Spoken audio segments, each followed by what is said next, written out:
Hi guys, good evening. Ito pala yung burol ng aking kapatid na si Lita. At ito nag-start na po yung kasaulugan. At pagkatapos nitong kasaulugan guys, susunod naman yung rosary or yung dasal.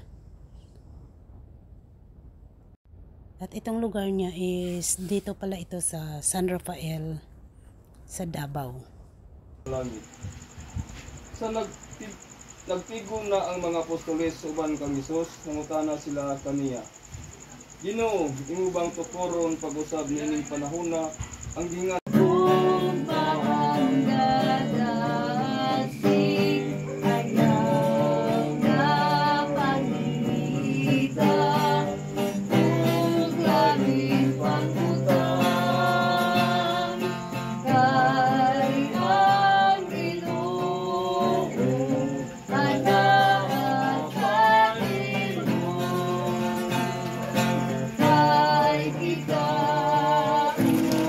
Pagkatapos pala ng kasaulugan guys, dumating na yung bulaklak galing sa card dahil si Lita isa din po siya sa membro ng card.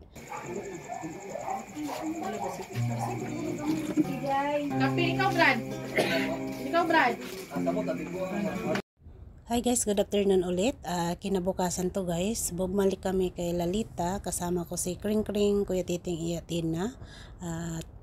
Pagdating namin dun sa kanila, nagpa-order si Kring Kring ng bulaklak para po malagyan sa baba ng burol ni Lita para maganda tingnan. At ito na nga, dumating na yung nag-deliver ng bulaklak, yung in-order ni Kring Kring.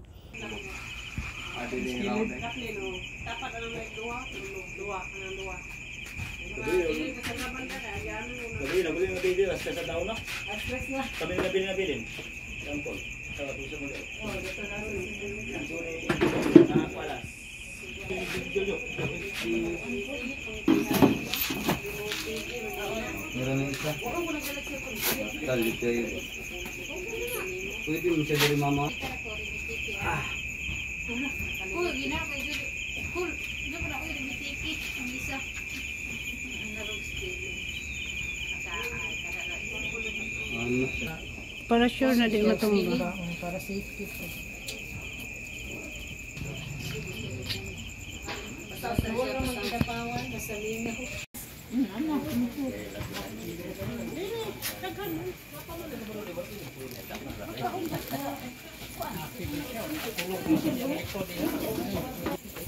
Sana ma-stay.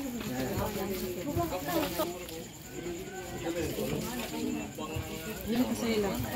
Kaban ka? Pili ka pala?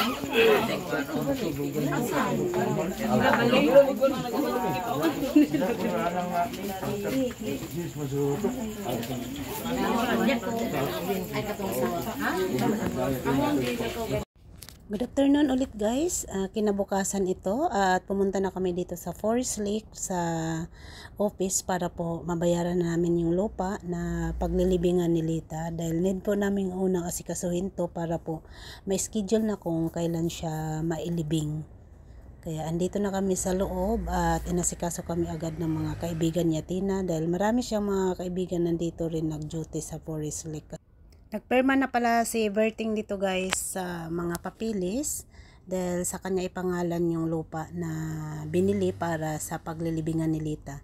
Mag-thank you pala ako dito sa kapitbahay nila dahil ito talagang sumama mula pa nung hospital si Lita hanggang nawala si Lita, siyang tumulong kay Berting para mag-asikaso sa pulinarya, lahat-lahat at sa mga paglalakad ng papilis. Kaya dito sa Forest Lake, dito lang kami nakita sa office para po mapirmahan na ni Berting yung sa lupa. Mag-thank you pala ako dito sa mga kasama ni Atina sa trabaho niya dahil sila pong tumulong para makakuha po kami agaran ng lupa at naka-discount po kami. Thank you rin dahil ang hindiling namin kung pwede sa bungad lang na ang makuha naming lupa at yun nga nakuha namin sa bungad lang kaya madali lang po bisitahin pag sakaling bibisita ang mga kamag-anak sa libingan ng aking kapatid. At ito na nga guys, tapos na itong pirmahan na ito at pagkatapos nito nasurtian naman dahil Anniversary pala ng Forest Lake ng pagpunta namin, kaya may libre po kaming snack. Ito po guys, pansit, tinapay at saka juice. Tamang-tama nagutom kami pareho, pati si Berting gutom kasi nga galing pa po sila naglakad sa ibang mapapilis at dumiretso lang dito, kaya tamang-tama nakalibre pa kami ng pagkain at nabusog po kami. Thank you sa Forest Lake dahil nakalibre kami ng kain, nasolve ang aming gutom. Happy anniversary pala sa Forest Lake Office. Thank you so much dahil nakalibre kami ng snack. Napakasarap ng pansit. Tapos partneran ng tinapay at saka juice. Thank you so much. Binayaran na pala guys ang lupa kung magkano lahat para po ma-schedule na kung anong oras ang mas sa simbahan at anong oras po ang libing lita sa Forest Lake. Para ma-schedule na lahat at alam na namin. At pagkatapos pala sa Forest Lake, dahil hapon na, dumiretso na rin kami sa kay Lita. Kasi tuwing gabi kasi mayroon ngang padasal dito sa kanila.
Dumating na nga guys yung mga kasama ni Athena sa Bread Village. Pumunta po silang mga kasama niya sa chapel para po magbigay ng dasal kay Lita at mabasbasan po siya. Palihog sa pagtindog. Kita ngadto kaniya sa pag-ingon, Ginoo kaluy kami. Ginoo kaluy kami. Nabanhaw nga Ginoo, ikaw ang sumbanan sa among kinabuhi. Ginoo kaluy kami. Ginoo kaluy kami. Ikaw ang saad ug hulagway sa among pagkadangatan. Ginoo kaluy kami. Ginoo kaluy kami. Anak sa Dios nga mianhi aron pagbuntog sa sala ug sa kamatayon. Ginoo kaluy kami. Ginoo kaluy kami. Pulong sa Dios nga nagapalingkawas kanamo gikan sa kahadlok sa kamatayon. Ginoo kaluy kami. Ginoo kaluy kami. Gilansa nga Ginoo gipasagdan sa kamatayon, nabanhaw sa himaya. Ginoo kaluy kami. Ginoo kaluy kami. Malumong magpalantay ug tuguran sa pahulay sa among kalag. Ihatag ang kalinaw nga walay katapusan alang sa among isuon nga sinulita. Ginoo kaluy kami. Ginoo kaluy kami. Ginoong Hesus, gipanalanginan mo ang tanang nga nagsubo ug mga gisakit. Bendisyon ni ang pamilya ni Lolita Lakip na ang iyang mga paryente o higala nga nagkatigom karon. Ginoo kaluy kami. Ginoo kaluy kami.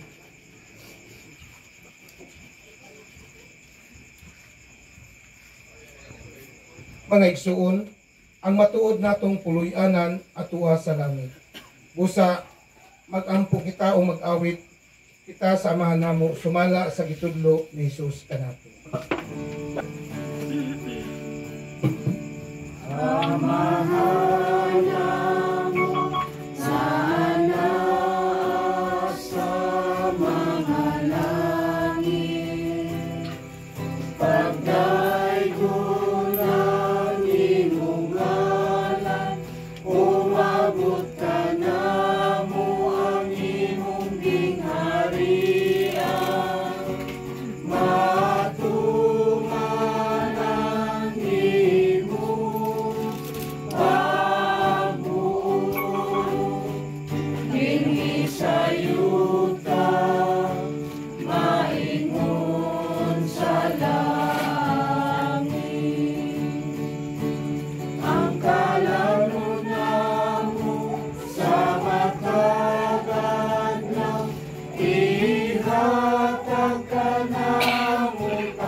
Sakwa nga diha sa imong mga may gugmaong bukton ang among igsuon nga si Lolita.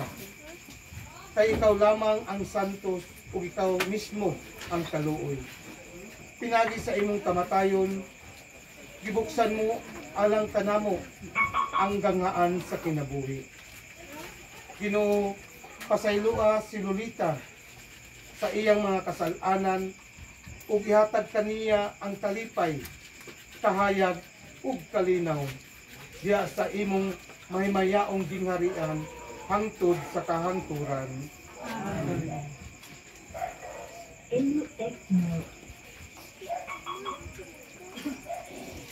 Ulahan katong nangamatay diha sa Ginoo, papahulayon ta sila gikan sa ilang kahapon ug mag-uban kanila ang ilang mga maayong binuhatan. Pahulay nga dayon ihatag kang Lolita o Ginoo. Mupahulay unta siya nga malinawon. Hinaut nga ang iyang kalag ug ang kalag sa tanang mga nangamatay pinasikad sa kaluoy sa Dios. Mupahulay nga malinawon hangtod sa kahangturan.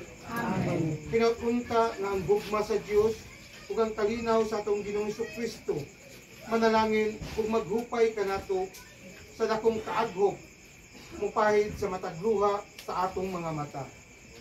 Sa ngalan samahan ug sa anak ug sa Espiritu Santo. Amen. Karon ato nang nahalad ang atong mga pag-ampo alang sa pagsuon nga si Lolita. Karon ato awiton ang katapusang awit.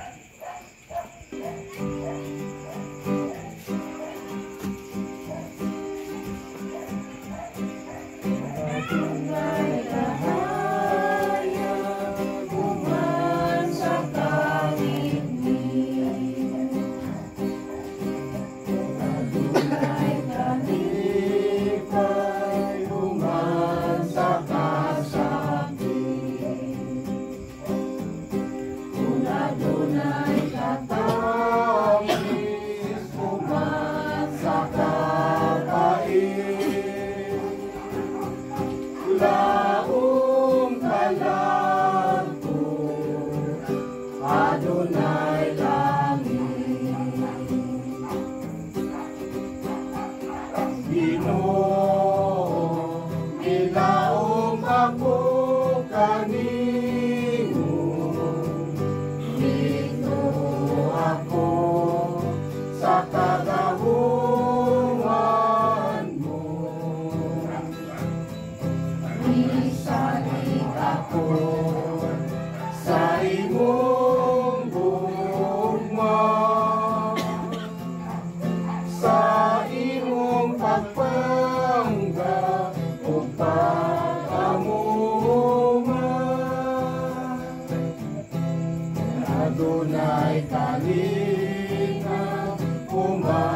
sa kasamo. Kung adunay pasaylo, human sa kalikod ko. Kung adunay pagbati, human sa kayugo. Laong kalato, ayaw kahadlo. Ginoo, nilaong ako kanimo, dito ako.